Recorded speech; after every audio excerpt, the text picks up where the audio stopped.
ఐవీఎఫ్లు ఒకటి కాదు, రెండు కాదు, 3. ఒకటో ఐవీఎఫ్ రా బాబు ఆఫర్ ఉంది రానన్నా అన్నారు, వెళ్ళాడు, చేయించుకున్నాడు. చాలా ఫేమస్ హాస్పిటల్ అది ఐవీఎఫ్ సెంటర్లో. ఏమిటది రోజు మీరు పేపర్లో చూస్తారు, మీరు చూడన్నా టీవీలో కూడా వచ్చి కనపడతారని. అలాంటి పెద్ద హాస్పిటల్, అడ్వర్టైజ్మెంట్లకే సంవత్సరానికి 100 కోట్లు ఖర్చు పెట్టే హాస్పిటల్ అది. అలాంటి పెద్ద ఐవీఎఫ్ సెంటర్లో ఊరూరుగా సెంటర్లు ఉన్న హాస్పిటల్ అది, ఊరూరా సెంటర్లు ఉన్నాయి. అలాంటి పెద్ద ఐవీఎఫ్ సెంటర్లో ఫస్ట్ ఐవీఎఫ్ చేయించుకున్నాడు. ఇలాగే ప్రకటనలు చూసి, టీవీలో అడ్వర్టైజ్మెంట్లు చూసి, పత్రికల్లో అడ్వర్టైజ్మెంట్లు చూసి వెళ్ళాడు. ఐవీఎఫ్ పోయింది. లేదు, స్మాల్ కరెక్షన్ సార్. నాకు సజెస్ట్ చేసింది డాక్టర్ లైఫ్. డాక్టర్లు పంపించారా? లైఫ్ సజెస్ట్ చేశారు. డాక్టర్లు కూడా పంపిస్తున్నారు నీకు. వినపలేదా? ఆయన్ని పంపించింది డాక్టర్ లేనంటే అక్కడికి వెళ్ళాలి మీరు, అదే బెస్ట్, సూపర్ డూపర్ ఊపర్ అన్నారంట. అక్కడికి వెళ్ళమన్నారంట డాక్టర్లే అని. అక్కడికి వెళ్ళాడు. ఒకటో ఐవీఎఫ్ వేస్ట్, పోయా. తర్వాత డిస్కౌంట్ ఉంది రమ్మన్నారు, ఫోన్లు చేశారు ఆయనకి. రోజు ఫోన్లు చేస్తూ ఉన్నారు, పండగ వచ్చింది, ఆఫర్ ఉంది రండి, ఏం పర్లేదు, ఫ్రిడ్జ్లో అండాలు పెట్టాం, అవి మురిగిపోతాయి, వేస్ట్ అవ్వకోకుండా 50,000 డిస్కౌంట్ ఇస్తాం. వచ్చాయి డిస్కౌంట్ ఐవీఎఫ్ అన్నారు. మళ్ళీ 2వ ఐవీఎఫ్కి వెళ్ళాడు.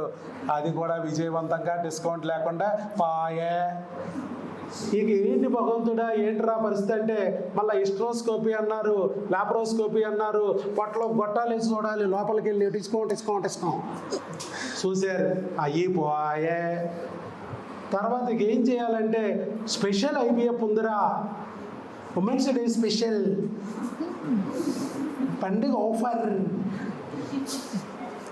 అని చెప్పి మరొక ఐవీఎఫ్ చేశారు, స్పెషల్ ఐవీఎఫ్. 3వ ఐవీఎఫ్ ఎలాంటి స్పెషాలిటీ లేకోకుండా పాయే.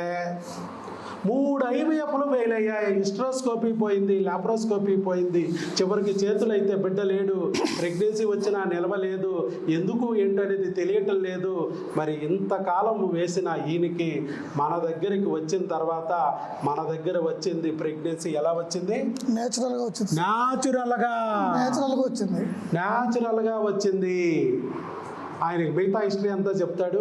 ఈ ప్రయాణంలో ఎలాంటి ఒడిదుడుకులు ఎదుర్కొన్నాడు, ఏమేమి జరిగింది, దెయ్యాలు ఎప్పుడెప్పుడు వచ్చినాయి, ఎప్పుడెప్పుడు లాక్కుపోయినాయి, మళ్ళా ఎలా దెయ్యాలను వదిలించుకొని దేవరలను వదిలించుకొని అందరినీ భూతాలని ప్రేతాత్మలని వదిలించుకొని ఎలా మన దగ్గరికి వచ్చి నిలబడగలిగాడు, ఎలా ప్రెగ్నెన్సీ పొందగలిగాడు అనేది ఆయన్ని మాటల్లో విందాం.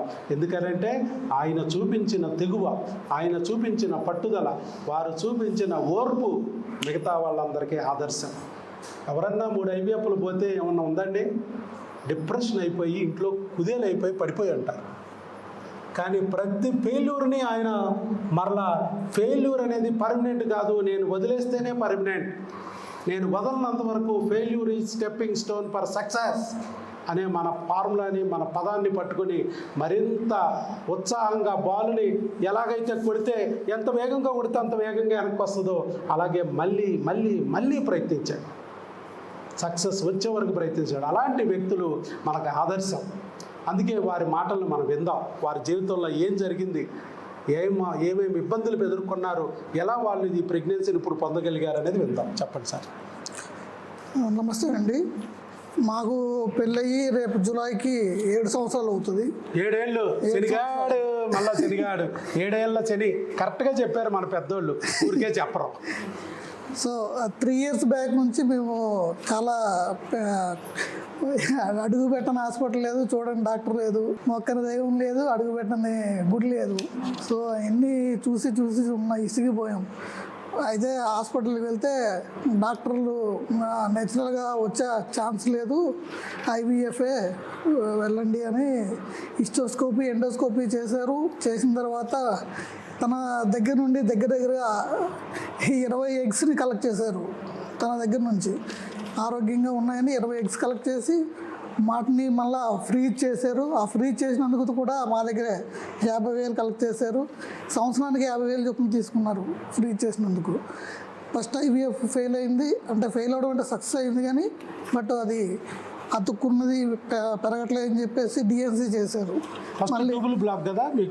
Tubal block. First tubal block అన్నారు. ఐవీఎఫ్ తప్ప వేరే రకంగా ప్రెగ్నెన్సీ రాదన్నారు.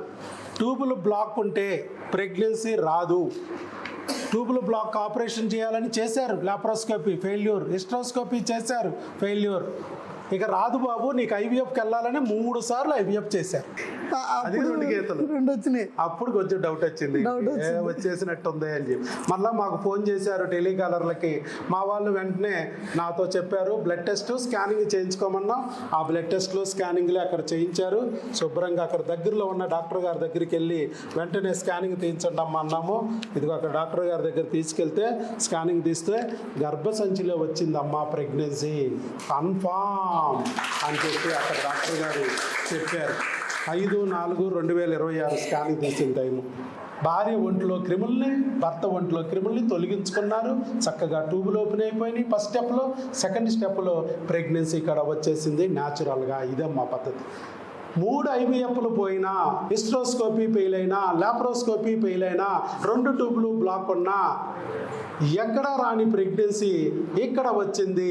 మందులతో ట్యూబులు ఓపెన్ చేయడం, మందులతో ప్రెగ్నెన్సీ తెప్పించడం, మందులతో న్యాచురల్గా వచ్చింది. అది కదా గొప్ప విషయం. కాబట్టి ఇలాంటి గొప్ప కార్యాన్ని చేసిన వాడు భగవంతుడు.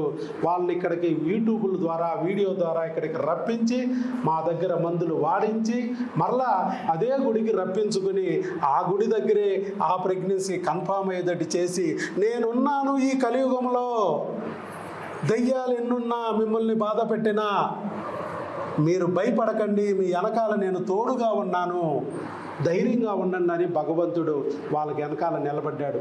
కాబట్టి సురేష్కి, సాయి శ్వేతకి మనం గట్టిగా చప్పట్లు కొట్టి అభినందనలు తెలియజేద్దాం. ఆల్ ది బెస్ట్ అండి. God bless you. శీఘ్రమేవ సుపుత్ర సుపుత్రిక ప్రాప్తిరస్తు, డజన్ ప్రాప్తిరస్తు, ఓపిక ఉంటే డజన్ ప్రాప్తిరస్తు. Thank you sir. All the best.